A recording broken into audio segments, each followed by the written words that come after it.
আসসালামু আলাইকুম। আমি নাজমুল মুস্তাকিব। বর্তমানে পড়ালেখা করছি চুয়েট সিএসই তে। আজকে কেমিস্ট্রির সেকেন্ড পেপারের ৩য় অধ্যায় পরিমাণগত রসায়নের একদমই প্রাথমিক এবং basic concept stoichiometry. Stoichiometry related কিছু কনসেপ্ট দেখব এবং শেষে বুয়েট ২২-২৩ এ আসা একটা ম্যাথ প্রবলেম সলভ করব। স্টয়কিওমেট্রি রুলটা দেখার আগে আমরা মোল সংখ্যা সম্পর্কে একটু সামান্য ধারণা নিয়ে নিই। আমরা সবাই জানি মোল সংখ্যা n সমান W/m। এখানে W হলো ভর এবং m হলো আণবিক ভর। সমান n ডিভাইডেড বাই Na। এখানে n হলো অণু পরমাণুর সংখ্যা এবং Na হলো অ্যাভোগাড্রোর সংখ্যা। সেটা হলো 6.023 × 10⁻23 সমান কি লেখা যায়? আমরা সবাই জানি PV সমান nRT। এটা ফিজিক্স কেমিস্ট্রি ২ জায়গায় আছে। তাহলে n সমান লেখা যায় PV divided by RT। P হলো চাপ, V আয়তন, T তাপমাত্রা। আরো লেখা যায় VSTP ডিভাইডেড বাই 22.4। আপাতত এইটুক দিয়ে আমাদের হয়ে যাবে। এখন এই মোল সংখ্যা রিলেটেড একদমই সহজ এবং ছোট্ট একটা প্রবলেম সলভ করি। তাহলে আমাদের স্টয়কিওমেট্রিটা বুঝতে সুবিধা হবে। এখন আমাদের ১ম যে ম্যাথ প্রবলেমটা দেওয়া আছে ২৭°C তাপমাত্রায় ও 98.7 × 10⁻³ নিউটন পার মিটার স্কয়ার চাপে 0.002 মিটার কিউব হাইড্রোজেন গ্যাসে কতটি অণু আছে নির্ণয় করো। অর্থাৎ আমাদের কি নির্ণয় করতে বলছে? n নির্ণয় করতে বলছে। তাহলে একটু আগে আমরা দেখে আসছি মোল সংখ্যা n n divided by Na সমান PV ডিভাইডেড বাই RT। আমাদের দেওয়া আছে কি তাপমাত্রা T দেওয়া আছে, চাপ P দেওয়া আছে এবং এই গেল এটা এবং আয়তন V দেওয়া আছে। অর্থাৎ আমাদের এখানে P, V, T, R সবকিছু দেওয়া আছে। আমাদের বের করতে বলছে n এবং আমরা Na অ্যাভোগাড্রোর সংখ্যার মানও জানি। অর্থাৎ এখানে কিন্তু আমাদের সবকিছু SI এককে দেওয়া আছে। এর জন্য কোনো কিছু চেঞ্জ করার দরকার নেই। অর্থাৎ এখন আমরা এর সমান কি লিখতে পারি? PV into Na divided by RT। এর মান দেওয়া 98.7 ইনটু 10⁻³ ইনটু V এর মান 0.002। n এর মান আমরা সবাই জানি 6.023 ইনটু 10⁻23 ডিভাইডেড বাই r এর মান 8.314 SI এককে এটা ইনটু তাপমাত্রা দেওয়া ২৭°C অর্থাৎ T হবে হলো কেলভিনে নিতে হবে গুণ ২৭৩। তাহলে এটা আসে ৩০০ কেলভিন। ৩০০ এখন যদি এটা আমরা ক্যালকুলেটরে হিসাব করে ট্রাই করি 98.7 into 10⁻³ into 0.002 into 6.023 into 10⁻23 divided by 8.314 into 100 আমাদের আসতেছে তাহলে 4.766 ইনটু 10⁻22 4.766 ইনটু 10⁻22 টি ওন। এটা একদমই সহজ এবং বেসিক একটা ম্যাথ ছিল।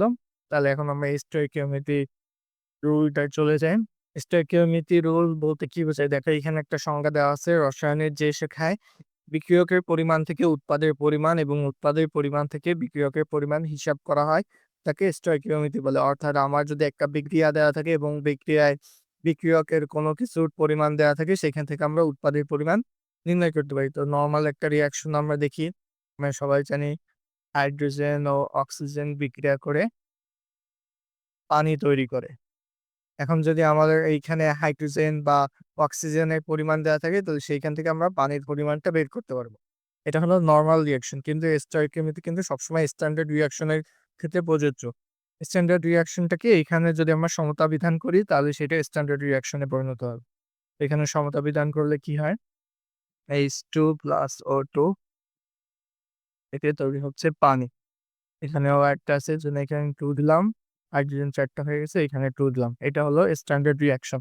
আর স্টয়কিওমেট্রি সবসময় স্ট্যান্ডার্ড রিঅ্যাকশন এর ক্ষেত্রেই প্রযোজ্য। তো আমরা যদি রুল স্টয়কিওমেট্রি রুলটা দেখি, তো আমাদের স্ট্যান্ডার্ড রিঅ্যাকশনটা কেমন ছিল? A প্লাস B বিক্রিয়া করে E প্লাস D উৎপাদে পরিণত হচ্ছে। এখানে ছোট হাতের A হলো এর সহগ বা মূল সংখ্যা, B প্লাস C এটা T। যদি আমরা স্টয়কিওমেট্রি রুলটা দেখি তাহলে কি হবে? Na ডিভাইডেড বাই A, অর্থাৎ এখানে Na হলো এর মূল সংখ্যা বা প্রশ্নে দেওয়া থাকবে, এটা আমরা ক্যালকুলেশন করে বের করব। আর A হলো এর সহগ। সমতা বিধান করার পর যে সহগটা আমরা পাবো সেটা এখানে নিচে অনুপাত আকারে যাবে। অর্থাৎ স্টয়কিওমেট্রি রুল হলো মূল সংখ্যার অনুপাত। আর এটা সবগুলোর জন্য সমান হবে। NB divided by B equal to NC divided by C equal to ND divided by D।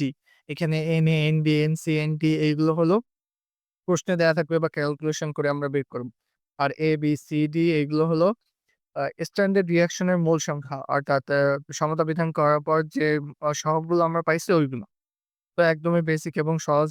যদি আমরা এই রিঅ্যাকশনটার ক্ষেত্রে স্টয়কিওমেট্রি রুলটা এপ্লাই করি, তাহলে আমাদের কি হবে? N of hydrogen divided by যে সহগ 2 ছিল এই 2 equal to N of oxygen, অক্সিজেনের মূল সংখ্যা ডিভাইডেড বাই সহগ এইখানে কিন্তু 1 আছে। দিলেও হয়, না দিলেও হয়। Equal to N of H2O2 divided by যে সহগ 2 আছে সেই 2। তো আমরা এই হাইড্রোজেন, অক্সিজেন থেকে পানি তৈরি করা রিলেটেড একদমই সহজ এবং বেসিক একটা ম্যাথ প্রবলেম সলভ করি। তাহলে আমাদের কাছে বিষয়টা আরো ক্লিয়ার হবে।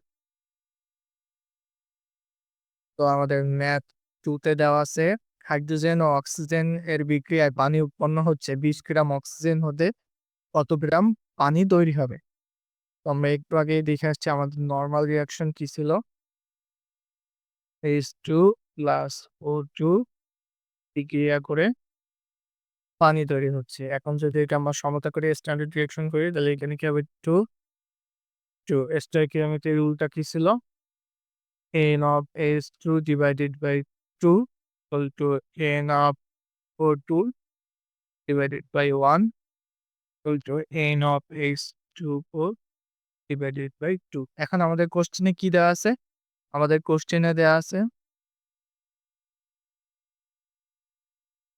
এখন আমাদের কোশ্চেনে দেওয়া আছে W of O, এইখান থেকে আমাদের বের করতে বলছে পানির কত গ্রাম পানি তৈরি হবে, অর্থাৎ W of H2O। তাহলে আমাদের কোন ২ টার ভিতর সম্পর্ক লাগতেছে? অক্সিজেন এবং পানির ভিতর। তাহলে এইটাই আমরা এখানে লিখি N of O2 divided by 1 equal to N of H2O divided by 2। একটু আগে আমরা যে সূত্রটা দেখে আসছি N equal to W by M, অর্থাৎ ভর ডিভাইডেড বাই আণবিক ভর।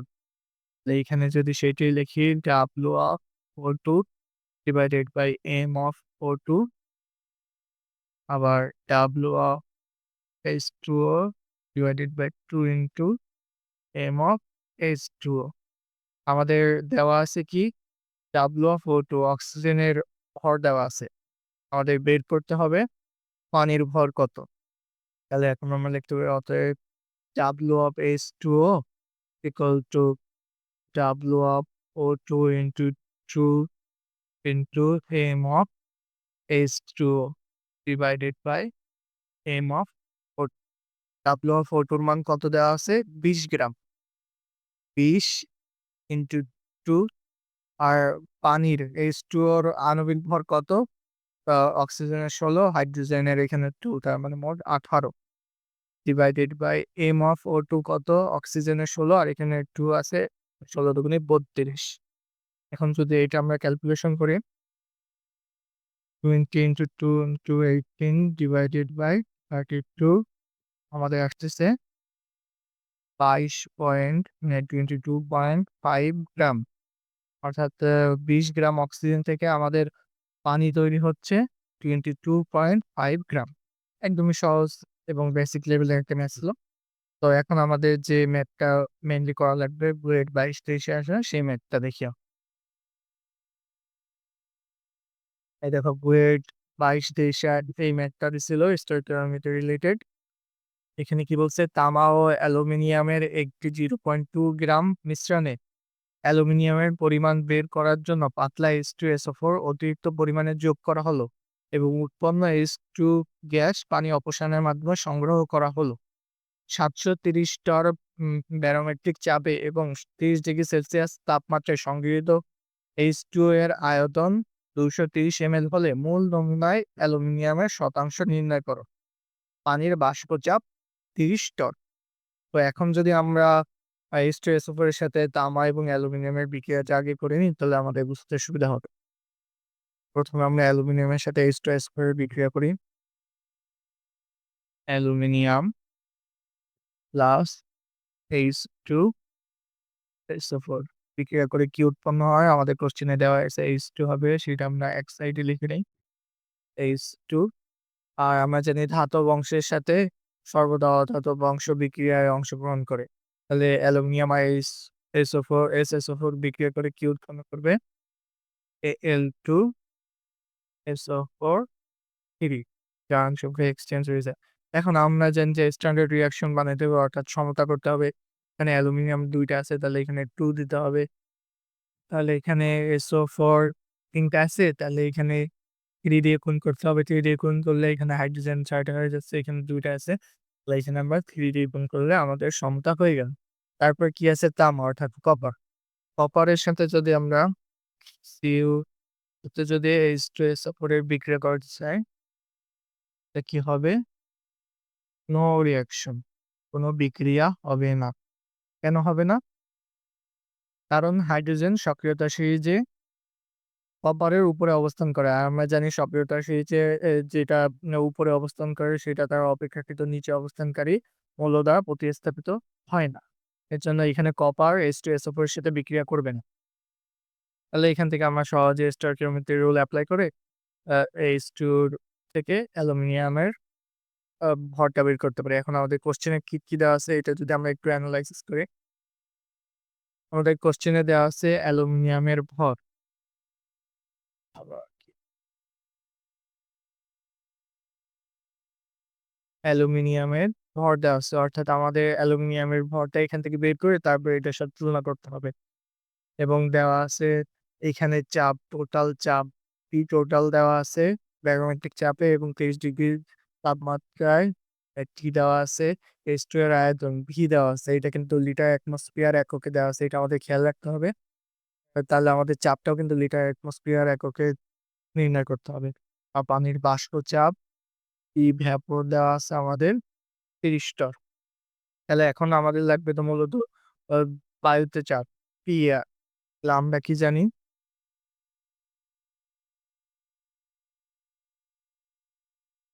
আমরা জানি P total equal to AR plus P vapor।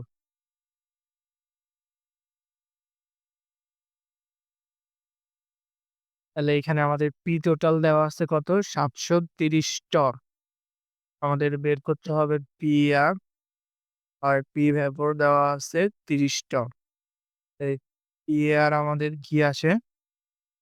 ৭৩০ minus 30 তো 700 টন। এখন আমাদের যেহেতু এটা লিটার অ্যাটমসফিয়ার এককে আছে, তাহলে আমাদের চাপটাও লিটার অ্যাটমসফিয়ার এককে কনভার্ট করতে হবে। আমরা কি জানি?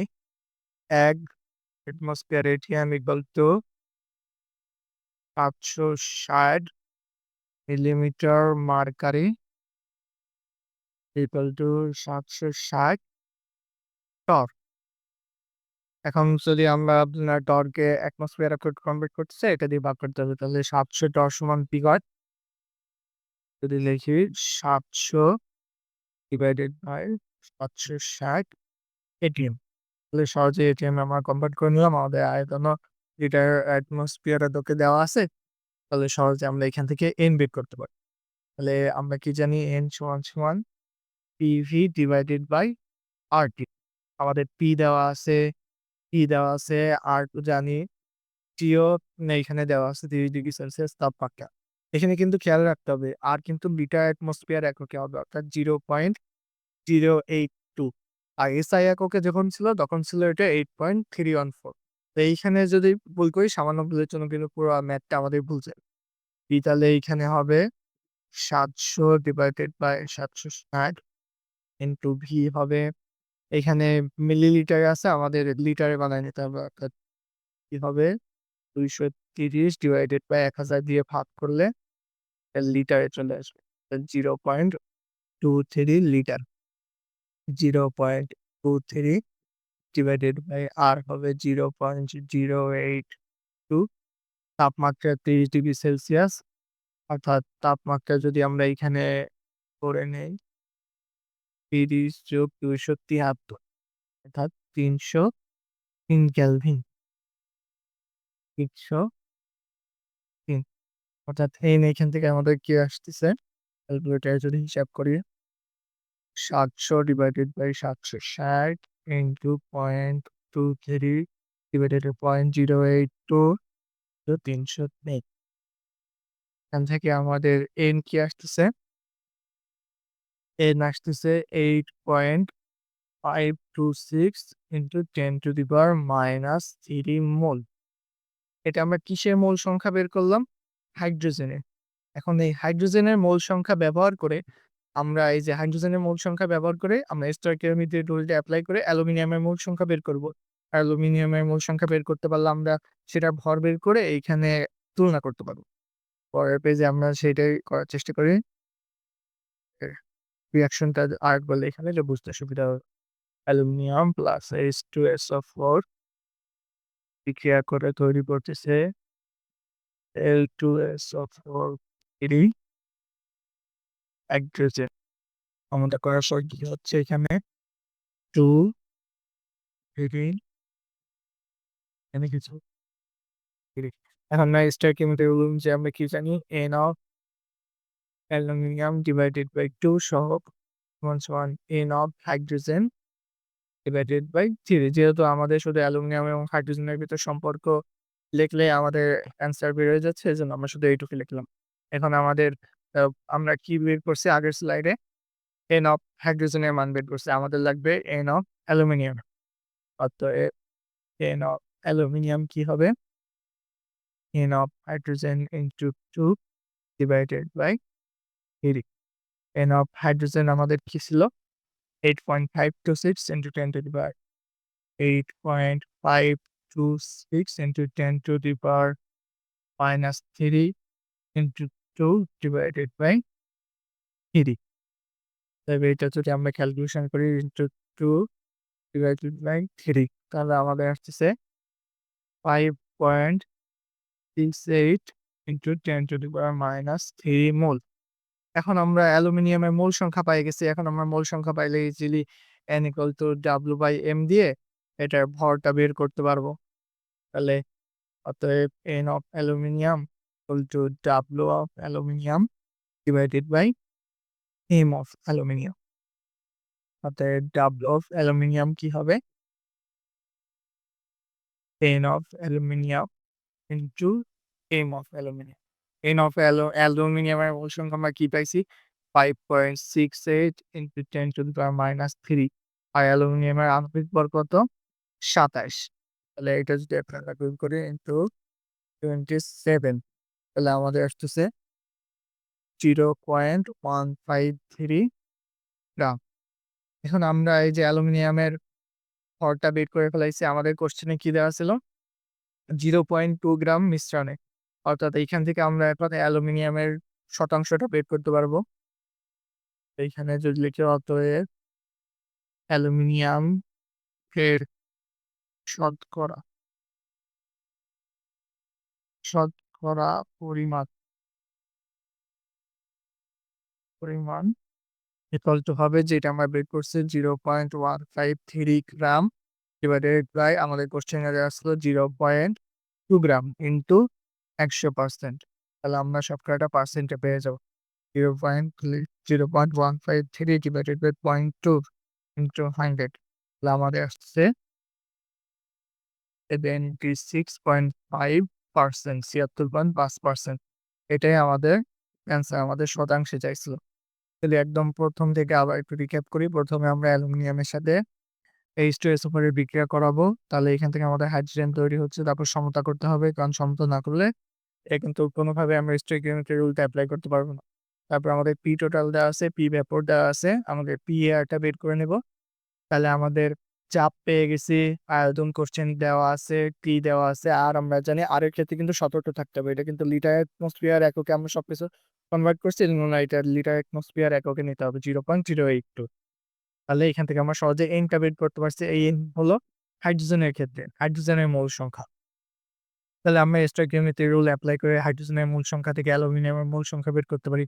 সেটাই আমরা করছি অ্যালুমিনিয়ামের মূল সংখ্যা এবং অ্যালুমিনিয়ামের মূল সংখ্যা বের করার পর আমরা সেখান থেকে অ্যালুমিনিয়ামের ভরটা বের করছি। ভরটা বের করে আমাদের কোশ্চেনের যে ভরটা দেওয়া ছিল সেটার সাথে কম্পেয়ার করে আমরা সেটার শতকরা পরিমাণ হিসাব করছি। পরে অ্যান্সার আসছে 76.5%। এটা আসলে একদমই বেসিক স্টয়কিওমেট্রি রুল। ইনশাআল্লাহ পরের ক্লাসে আমরা কিছু অ্যাডভান্স জিনিস শেখার চেষ্টা করব। তো আজকের ক্লাস এই পর্যন্তই। আল্লাহ হাফেজ। সবাই ভালো থাকবেন।